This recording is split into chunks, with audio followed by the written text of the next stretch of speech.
based on the perimeter of a book. 28 centimeters. And the breadth of the book is 22 centimeters. Wow, that's interesting. Now tell me, what is an area?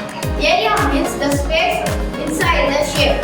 Formula. Area of the rectangle is length into breadth. Now we can understand the area with the fun activity. Now we are going to find the area of this notebook. Now let us find the length of this notebook.